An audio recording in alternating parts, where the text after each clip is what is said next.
Hey guys, welcome back to the channel. So today we are in our kitchen and you can probably guess why.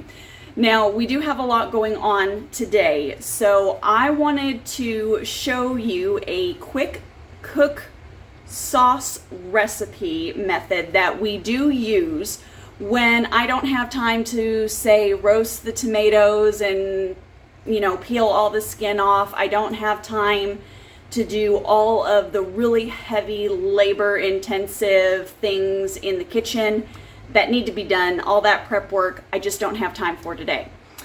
So I'm going to go on ahead, I'm going to set you up because the first things that we need to do, obviously we've got whole tomatoes here, so we need to get them cleaned, we need to core them, and then we need to rough chop them.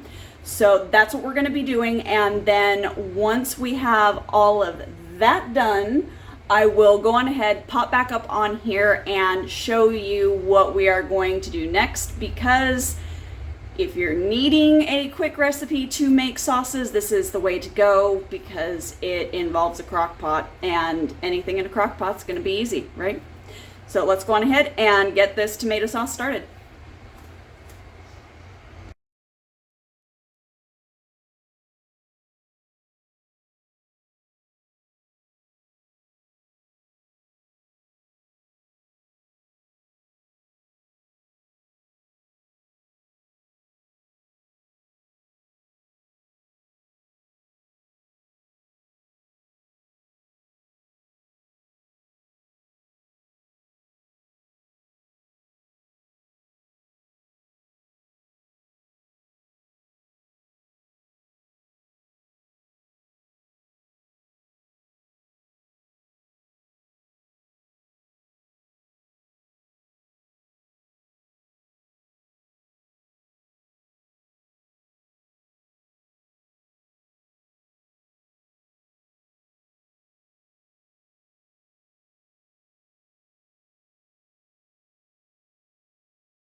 Okay, so we are going to kind of interject here just a little bit to show you some different types of tomato issues.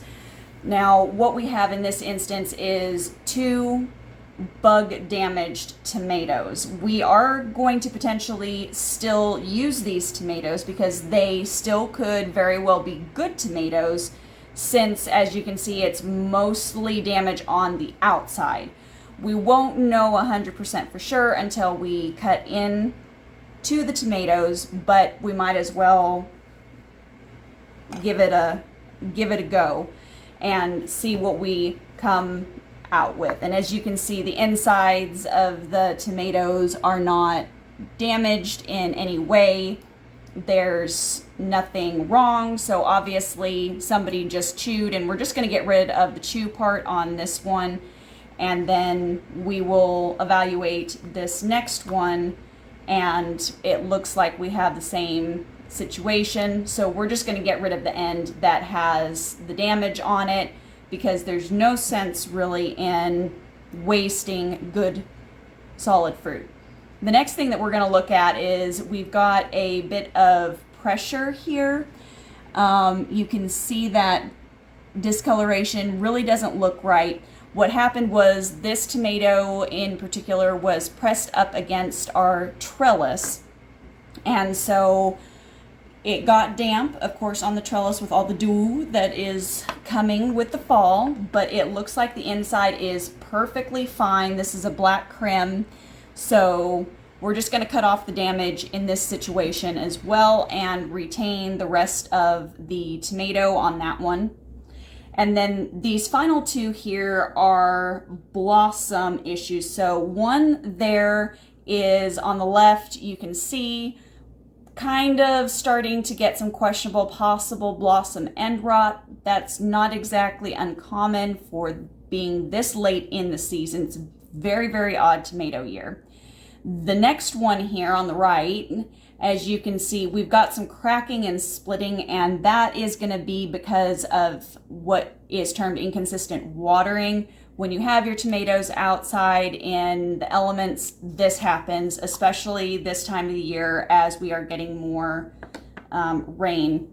And cutting into this one here, you can see we've got some not okay rot, and so we're going to discard that and then just kind of continue cutting through to see if we've got nice healthy fruit, such as this end is fine. So we're going to go on ahead and we will set that aside and just go on ahead and cut. When you have this is what they term a fasciated blossom. So all that is that two blossoms fuse together in this situation. Now, while this is unique, it's not necessarily ideal because you can lose a lot of the meat from the tomato. So it's not ideal necessarily when growing for saucing and such, but we'll make the best of the situation. Now, this one that we're moving on to, obviously we need to get rid of all of the cracking that you see on top, because the cracking, it's just going to be hard and tough and rubbery. So just popping the entire thing out, and then we'll check the inside of the black creme, and it looks perfectly fine. So we will be saving. Yeah, that looks perfectly fine. There's absolutely nothing wrong with it inside. Looks completely normal, smells completely normal. So we will go on ahead and keep the meat for the sauce pot.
All right, now as I am going along and as I am trimming all of these, you can see I am not really doing any trimming in a particular order or fashion because all of these tomatoes are different sizes, different shapes, different segment structure. So I'm literally just cutting them as each tomato appears to need to be sliced.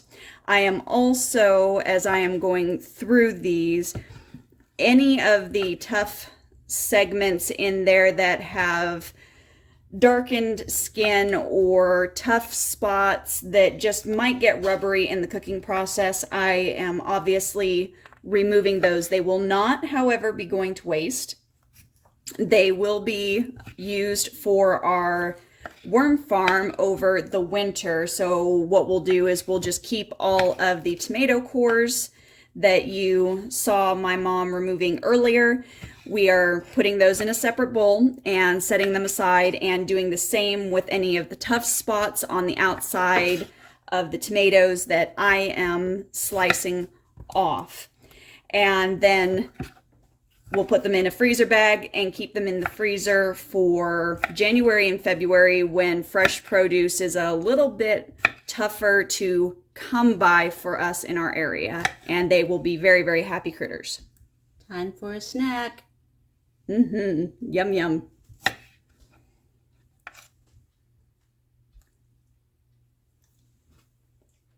Okay, now there are some tomatoes that we have not gotten to and that we did not have room in the crock pot for, and this is what we have done. This is a very simple method that you can do. It is coring and scoring. So literally all you do is you core the tomato, which is taking this stem part out, as my mom will demonstrate here, and then just making a cross hatch on the bottom of it, flipping it over and slicing a line down and then crossing over that line there and then putting into a freezer bag. And this is a good method, especially if you only have a few tomatoes at a time, but you do want to make sauce, but maybe you have a few more than you or your family can eat. You can put them in the bag, freeze them, and when you pull them out of the freezer, they are not going to be like fresh tomatoes. I will point that out. They're not going to be good for just taking out and chomping into. The texture will not be right for that. Also, the skins will very easily and readily just kind of pull off. And then what you can do is you can add the flesh into a crock pot, much like what we have already done today, and cook it down and then sauce it that way. So if you're only getting a few extra at a time that you aren't eating or that you're not taking to friends or family, but you don't know what to do with them, this is a good way to save them and then preserve them for a later time. Sauce salsa. Yeah, salsa is also a good way to do it, especially if you're canning. You can definitely do salsa with these as well because the meat is going to be perfectly fine inside for any type of cooked product. Okay guys, so we're going to stop real quickly and I'm going to briefly explain our tomato situation. So if you follow the channel for any length of time, you should know that we have a variety of tomatoes, but our main large tomatoes that we cook with, that we eat and slice with, they're each for different purposes technically. However, this year has been a little bit of an exception in that we have had a very difficult time growing tomatoes, and I know that this has been an issue throughout the country. So as you noticed at the beginning of the video, we are literally mixing all of our tomatoes. But let me go on ahead and give you the rundown on our tomato mixture that you are seeing here today. So this is our Genovese tomato, and this tomato is technically a paste slash slicer tomato, so you can use this as a slicer on, say, burgers or for a tomato salad. But this is actually, in all technicality, a type of paste tomato, and you can tell that just by the amount of juice inside. Hopefully we can get that shown. There's very, very little down here in the bottom. Now, this one is our black crim, and we love our black crim, our Russian black crim, I should say. We slice this, we eat this, we use this fresh in pastas. However, as you can see, there's a lot of seed veins, and as I'm touching it, can you see how watery that is? And while this one, our Genovese, has a lot of seed veins, it definitely has more of a meat structure. And let me go on ahead and slice into this big bad guy and show you. As opposed to this guy, we've got very, very large segments here that are full of seeds and full of the gel, which is amazing for your health. But when you are attempting to make a sauce that is thick, this isn't necessarily ideal because it adds water to your sauce, so you'll have a runnier sauce. Now, this one is our Black Beauty. They didn't get as purple as they probably could have had the year been optimal. But as you can see, this is a very, very meaty tomato compared to, say, the black crim. You can see. So this is an excellent slicer. This is a potential for us to use maybe next year in sauce or in salsa, because oftentimes you want salsa to be thick as well. So this is an option for that as well. Now, as I said, because of the situation with the tomatoes growing this year, we are going to mix these, and what we are going to do in the crock pot is we are going to literally long and slow cook these guys down. And I am literally going to try and cook as much of the liquid off as I can. And then what we will do after that is sift through a strainer whatever we need to sift through a strainer. I don't anticipate the skins being too much of an issue. The skins on these guys are very, very thin, but just to help with textural and pleasantness as far as consumption, you don't necessarily want to be chewing on a tough tomato skin that's been basically jerkied in the reduction process. So we will try and sift those out to the best of our abilities. But as I said, I don't really anticipate that being too much of an issue. And it is okay if you are in a similar tomato situation. So if you've had difficulty with your tomatoes and maybe you don't have enough of the technical paste tomatoes like we didn't with our Genovese, if we had issues, I know other people are having issues, but don't sweat it.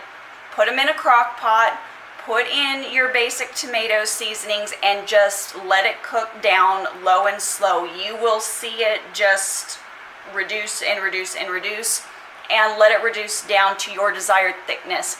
If you aren't wanting a paste texture, then go for more of a sauce texture, which is going to have a little bit more of the liquid in it, as opposed to just being that really thick, smeary paste level. If you want a paste level, just keep reducing it down. It's going to take you a significant amount of time to get down to that level. I want to say at least 8 hours, possibly longer, depending upon your crock pot and what setting you have it on. You're just going to kind of have to watch it and play with it throughout the day. But this at least is an easy method that you can throw in and go about your day and then check on later in the evening, and whoop, there it is. All right, so we're going to go on ahead and we are going to continue slicing and filling up our crock pot here with the rest of our tomatoes. All right, so now that we've got our guy on high, we are going to be adding the lid just as so, and that is it, because we have work to do outside, so we're just gonna let everything melt.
All right, guys, so at this point, our beautiful tomato sauce is complete. Obviously, when it comes to any of the herbs, you need to do this to your taste. If you do not care for rosemary or basil or oregano, obviously don't put those in there. Put what you love in your pasta sauce, in your tomato sauce, because that is going to make the experience more enjoyable. One preserving option is going to be doing a traditional canning method, which would be at least a water bath, if not a pressure canning situation. We do not have a pressure canner, and for us, we do not have the space for that much tomato sauce. What we use in tomato sauce in a year, there's just not enough shelving space where we can keep it at a constant, stable temperature to maintain food safety.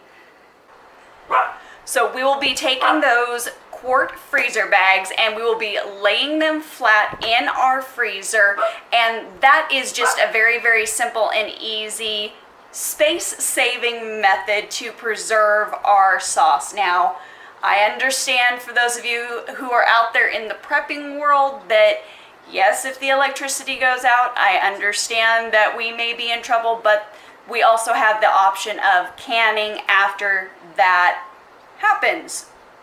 So I would rather preserve something how we are going to eat it, how we are going to enjoy it, and in the most user-friendly manner for us currently. Should the situation change, then we will adapt as the situation requires.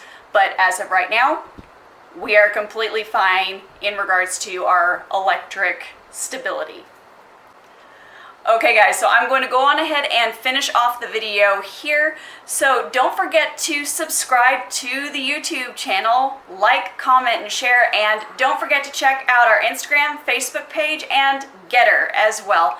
And don't forget, we also have a blog, so you may want to be checking that out every Monday morning at 5 a.m. So guys, as always, keep it simple, natural, and essential. I'll see you on the next video. Bye.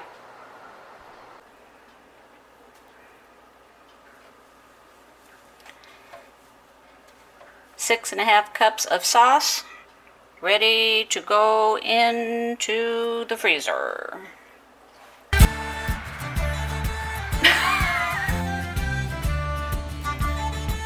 Hey guys, welcome back to the channel. So obviously today we are in the kitchen because we have